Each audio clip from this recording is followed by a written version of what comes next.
So I want to talk about a couple ways that the Democratic Party has, how they've influenced our military since the Reconstruction era after the Civil War. So if you've noticed, the military members are not allowed to talk about politics while they're on duty or while they're in uniform. Okay, they can't speak on behalf of the military as a whole on political issues. And also talking about Trump trying to deploy the National Guard. Okay, the military not being able to be utilized as a law enforcement entity, not being able to be deployed within the nation. So this originated in the Reconstruction era after the Civil War because the South was trying to get away with crimes. Okay, the Democrat South. So they didn't want the Union military members that were stationed in the South during the Reconstruction era, trying to rebuild the government down there. They didn't want them talking about politics. They didn't want them arguing with people about politics. So they pushed for the laws about military members not being able to talk about politics. They didn't want the military to be influencing elections and stuff like that. They were trying to get away with corruption. Okay, they were still racist. Okay, they were still oppressing minorities. There was still a lot of crime going on. Okay.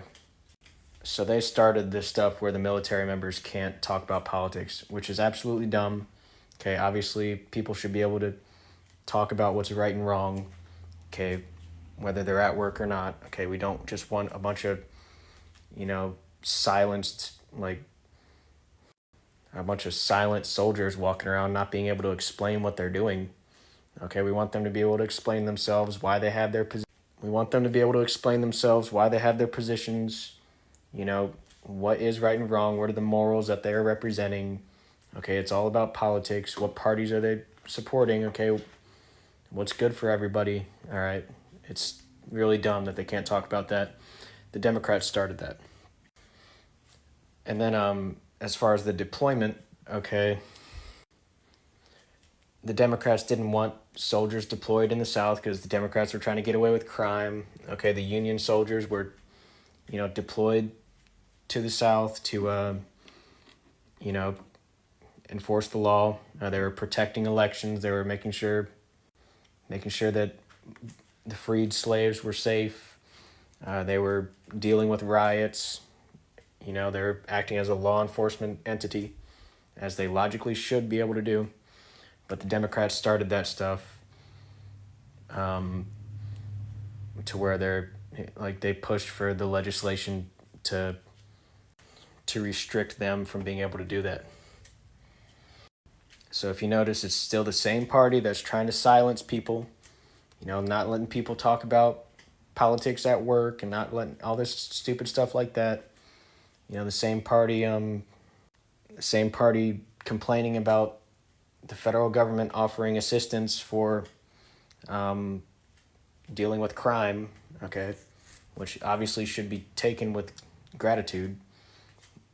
But they reject it because the Democrat, unspoken platform is that they're basically this mob that's going to protect criminals and, be shady like that. It's very obvious by their,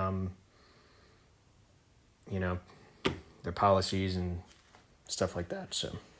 So yeah, this stuff where military members can't talk politics and the restrictions on the federal government being able to deploy the military as a law enforcement agency, within the nation, that started from the Democrats just trying to get away with crimes back, the Southern Democrats, the ones that were still rebelling about slavery.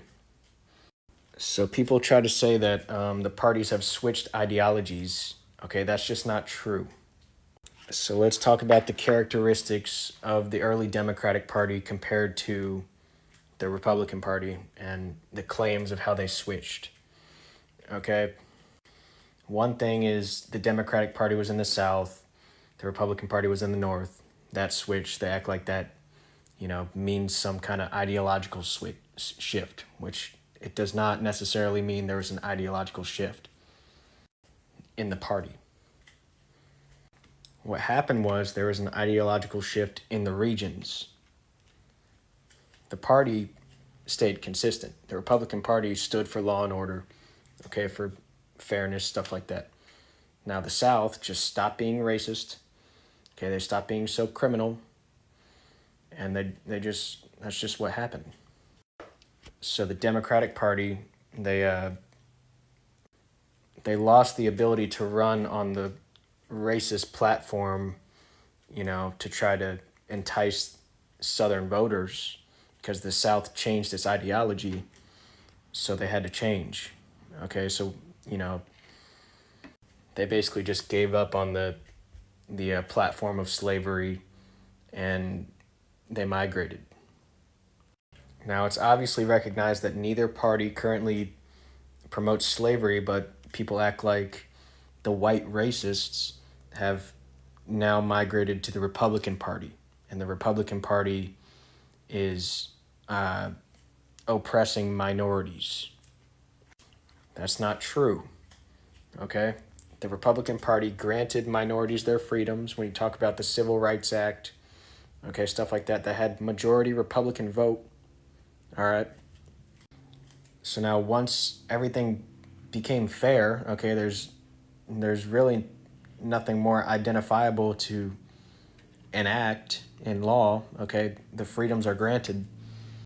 Now the Republican Party started to oppose racism, okay, coming from the minorities towards the white people. When you talk about affirmative action and DEI, stuff like that, okay? So the Republican Party is still anti-racist. It's just they achieved the freedoms for the minorities, and now they're protecting the freedoms of the whites, basically. Those are the most prevalent issues. Now, if you want to talk about white racists joining the Republican Party, well, that's because the Republican Party protects white people from racism. So, so the white racists just take what they can get. You know what I mean? Now, when it comes to one party being liberal and the other party being conservative, okay, liberal towards what and conservative towards what? So what happened is the Republicans never changed their ideology. They were just liberal towards their ideology, and then once it was achieved, they began to conserve it. So they became conservative to what they've achieved. And they're still liberal on some issues, okay? Like the liberal conservative thing, it just depends on the issue you're talking about. If you want to use it as a general blanket term, maybe one side is trying to change more laws than the other, but it doesn't mean there was a shift in ideology, you know what I mean? One side could have just achieved what they were trying to achieve, and now they're conservative on what they were trying to achieve. The Republicans voted for the rights of minorities. The Republicans voted for the rights of women, okay? They did not vote for the rights of perverted people, all right? But that's not a position that has any kind of merit that should be supported, okay? And then when you talk about federalist versus anti-federalist, it depends on the issue, okay? Both sides, historically, have flip-flopped on whether they want states' rights or federal rights, depending on the issue. So basically how it works is that if the party's on the losing side of the argument, they don't have the votes to put a law into place, federally, they argue for states' rights, okay? So both parties are federalist and anti-federalist depending on the issue at hand. Now, originally when the Democratic Party was formed, okay, they argued for states' rights on a lot of things because they were trying to protect their profits, okay? Slavery was being talked about before the nation was even founded, all right? So that was probably an issue that they were trying to protect about. Then when it comes to things like tariffs, expansion, acquiring land, they wanted to have states' rights on acquiring land. So they would argue for states' rights. But the founder of the Democratic Party, the Democratic Party lost the South. The South changed ideologies. They had to migrate to the cities where they can continue their criminal enterprises.